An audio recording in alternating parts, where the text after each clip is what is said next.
लीजिए, देखिए पहला क्वेश्चन पूछा गया था कि केंद्रीय सूचना आयुक्त, मुख्य सूचना आयुक्त कौन है। तो देखिए केंद्रीय सूचना आयुक्त, अगर केंद्रीय सूचना आयुक्त पूछा गया होगा तो राजकुमार गोयल को 15 दिसंबर 2025 को नियुक्त किया गया था। लेकिन वही अगर केंद्रीय मुख्य सूचना आयुक्त सीआईसी पूछा गया होगा तो सीआईसी हीरालाल समारिया है। इस बात को ध्यान में रखिएगा। अब ऑप्शन में क्या था ये तो आप ही जानते हैं, लेकिन बहुत सारे अभ्यर्थी इस क्वेश्चन में कंफ्यूज हुए हैं और गलत करके आंसर चल रहे हैं। सबसे पहले जान लीजिए कि सीआईसी हीरालाल समारिया है और केंद्रीय सूचना आयुक्त जो है राजकुमार गोयल, जो आईएएस है, 15 दिसंबर 2025 को बने थे। समझे कि नहीं? तो आप राजकुमार गोयल वाला सही मार्क क्या है या हीरालाल समारिया वाला सही मार्क क्या है, कमेंट बॉक्स में जरूर बताइएगा। दूसरा क्वेश्चन पूछा गया था रामधारी सिंह दिनकर से संबंधित। ये पूछा गया था कि रामधारी सिंह दिनकर को किस क्षेत्र में भारत रत्न मिला है। तो देखिए अभी तक रामधारी सिंह दिनकर को भारत रत्न नहीं मिला है, इस बात को ध्यान में रखिएगा। ये रामधारी सिंह दिनकर से क्वेश्चन पूछा गया था। अब क्वेश्चन ये था या दूसरा था, कमेंट बॉक्स में बताइएगा। लेकिन रामधारी सिंह दिनकर को अभी तक भारत रत्न नहीं मिला है। हालांकि साहित्य के क्षेत्र में रामधारी सिंह दिनकर को बहुत सारे अवार्ड मिले हैं, लेकिन भारत रत्न नहीं मिला है। अगला क्वेश्चन पूछा गया था खेल जगत में भारत रत्न पाने वाले पहले व्यक्ति कौन है। ये क्वेश्चन पूछा गया था कि खेल जगत में भारत रत्न पाने वाले पहले व्यक्ति कौन है। तो ये सचिन तेंदुलकर है। आप सभी जानते हैं कि खेल जगत में पहले जो है क्रिकेटर हैं जिन्हें भारत रत्न से सम्मानित किया गया था, ये सचिन तेंदुलकर हैं। तो Sachin Tendulkar will be right answer हो जाता। एक क्वेश्चन पूछा गया था हाजीपुर से संबंधित था कि हाजीपुर किस नदी के किनारे स्थित है। तो देखिए हाजीपुर गंडक नदी के भी किनारे स्थित है और गंगा नदी के किनारे भी स्थित है और सोन नदी भी आता है। आप सभी जानते हैं कि हाजीपुर में भी संगम बनता है गंगा, गंडक और सोन का। इस बात को ध्यान में रखिएगा, हाजीपुर में भी बनता है। तो अब ऑप्शन में हाजीपुर किस नदी के किनारे स्थित है। तो देखिए अगर पटना से आप जाइएगा तो हाजीपुर गंगा नदी के किनारे स्थित है। वही अगर आप छपरा के मुजफ्फरपुर साइड से आइएगा तो गंडक नदी के किनारे स्थित है। तो ऑप्शन में अगर गंडक होगा तो गंडक सही हो जाता, गंगा था तो गंगा सही हो जाता, अगर दोनों था तो दोनों सही हो जाता। एक पूछा गया है कांगर घाटी राष्ट्रीय उद्यान कहाँ है। देखिए ओवरऑल हम लोग बात करें बिहार दरोगा के फर्स्ट शिफ्ट का प्रश्न पत्र का तो अच्छा था। जो लोग भी तैयारी जमकर किए थे उनको बहुत फायदा हुआ होगा, लेकिन जो लोग तैयारी नहीं किए होंगे उनके लिए क्वेश्चन हार्ड लगा होगा।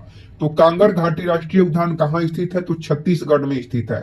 छत्तीसगढ़ में कांगर घाटी राष्ट्रीय उद्यान स्थित है और क्वेश्चन का लिंक हम वीडियो के डिस्क्रिप्शन में भी दे देंगे, आप इसका पीडीएफ भी डाउनलोड कर सकते हैं। एक क्वेश्चन पूछा गया था कृषि बोल्टेक परियोजना संबंधित है। यह भी क्वेश्चन आज बिहार दरोगा के एग्जाम में पूछा गया था, कृषि बोल्टेक परियोजना संबंधित है। तो इसका सही जवाब कृषि एवं सौर ऊर्जा हो जाता। कृषि एवं सौर ऊर्जा वाला ऑप्शन बिल्कुल सही जवाब है, 100% ओरिजिनल आंसर और क्वेश्चन है। प्लान का हिंदी में अर्थ पूछा था तो आप सभी जानते हैं योजना होता है। एक क्वेश्चन पूछा गया था कि बेकिंग पाउडर का किसमें उपयोग नहीं होता है। ये बिहार दरोगा के आज के क्वेश्चन में पूछा गया था कि बेकिंग पाउडर का उपयोग किसमें नहीं होता है। तो देखिए बेकिंग पाउडर का उपयोग अब ऑप्शन बेस्ड क्वेश्चन है, ऑप्शन के अकॉर्डिंग इसका सही जवाब हो जाता। लेकिन कुछ लोग बता रहे थे कि चाय ऑप्शन में था, तो चाय कॉफी में बेकिंग सोडा का उपयोग नहीं होता है, इस बात को जान लीजिए। अगर ये ऑप्शन में था तो ये बिल्कुल सही जवाब है। एक प्रश्न पूछा गया था गोपनीयता दिवस यानी डाटा प्राइवेसी डे की थीम पूछा गया था। 2025 में जो गोपनीयता दिवस मनाई गई थी उसका थीम पूछा गया था कि उसका थीम क्या है। तो थिंक प्राइवेसी फर्स्ट, ये इसका थीम था। ये जो भी ऑप्शन में था वो आपका बिल्कुल सही जवाब हो जाता।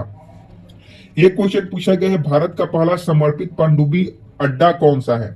आईएनएस वर्षा, आईएनएस वर्षा ऑप्शन में था, ये बिल्कुल आपका सही जवाब हो जाएगा। एक क्वेश्चन पूछा गया था फ्रांस के वर्तमान प्रधानमंत्री कौन है। ग्रेबियल अटाल है। फ्रांस के वर्तमान प्रधानमंत्री ग्रेबियल अटाल है। एक क्वेश्चन पूछा गया था नगर निगम में ई वोटिंग शुरू करने वाला पहला राज्य कौन सा है। तो देखिए नगर निगम में ई वोटिंग शुरू करने वाला पहला राज्य गोवा है। गोवा इसका बिल्कुल सही जवाब हो जाएगा। नगर निगम में ई वोटिंग शुरू करने वाला पहला राज्य गोवा है। एक क्वेश्चन पूछा गया था आध्यात्मिक एवं कल्याण शिखर सम्मेलन आयोजित हुआ था। आध्यात्मिक एवं कल्याण शिखर सम्मेलन आयोजित हुआ था तो ये वाराणसी में हुआ था। एक पूछा गया था विश्व शतरंज चैंपियनशिप जो 2024 में हुआ था उसका आयोजन कहाँ हुआ था, तो सिंगापुर में हुआ था। अगर 2025 में पूछा गया होगा तो सिंगापुर नहीं होगा, लेकिन क्वेश्चन भेजा गया है कि 2024 में ही पूछा गया था, तो 2024 में सिंगापुर में हुआ था। एक और क्वेश्चन था कि डी गुकेश ने विश्व शतरंज चैंपियनशिप में किसे हराया, डिंग लीरेन को। डिंग लीरेन को विश्व शतरंज चैंपियनशिप में डी गुकेश नामक व्यक्ति जो है हराया था। आरबीआई के 26वें गवर्नर, तो देखिए आरबीआई के 26वें गवर्नर जो थे ये शक्तिकांत दास थे, समझे कि नहीं। ये शक्तिकांत दास 25वें गवर्नर थे। इसको थोड़ा सा देख लीजिएगा क्योंकि ये थोड़ा सा हमको डाउट बुझा रहा है यहाँ। एक क्वेश्चन था राष्ट्रीय अंतरिक्ष दिवस कब मनाया जाता है, तो 23 अगस्त को हर साल राष्ट्रीय अंतरिक्ष दिवस मनाया जाता है। एक क्वेश्चन था गांधी मैदान सरस मेला, अभी गांधी मैदान में सरस मेला लगा हुआ था और उसका क्वेश्चन पूछा गया था कि गांधी मैदान सरस मेला की थीम क्या है। तो देखिए गांधी मैदान में जो सरस मेला लगा था उसका थीम आत्मनिर्भर ग्रामीण भारत, आत्मनिर्भर ग्रामीण भारत था। एक क्वेश्चन था 2011 के जनगणना के अनुसार बिहार की साक्षरता दर क्या है। 2011 की जनगणना के अनुसार बिहार की साक्षरता दर क्या है, 61.8%। एक क्वेश्चन था 2025 का रसायन शास्त्र का नोबेल पुरस्कार किसे नहीं मिला। तो देखिए 2025 का जो केमिस्ट्री का नोबेल पुरस्कार था वो भारत को नहीं मिला था, ये दूसरे देश के व्यक्ति को मिला था। किसे नहीं मिला पूछा गया था, तो किसे नहीं मिला, तो ये भी ऑप्शन के अकॉर्डिंग क्वेश्चन था, समझे कि नहीं। ये ऑप्शन के अनुसार इसका आंसर हो जाता। एक पूछा गया था कि तेलंगाना पृथक आंदोलन कब हुआ था। तेलंगाना पृथक आंदोलन कहिए या विद्रोह कहिए कब हुआ था, तो ये आपका 1969 में हुआ था। तो अभी तक जो अभ्यर्थी हमारे पास क्वेश्चन भेज पाए थे उसका हम आंसर आपको करवा दिए। अगर किसी क्वेश्चन में आपको डाउट हो या कोई क्वेश्चन अगर लगता हो कि गलत है तो आप कमेंट बॉक्स में जरूर बताइएगा, सुधार करेंगे। और चैनल पर नए हैं तो चैनल को सब्सक्राइब जरूर कर लीजिएगा। बाकी के जो 20-25 क्वेश्चन है वो भी हमारे पास आ रहे हैं धीरे धीरे, तो उसका भी हम आपको आंसर करवाएंगे। तो चैनल को सब्सक्राइब जरूर कर लीजिएगा। जय हिंद।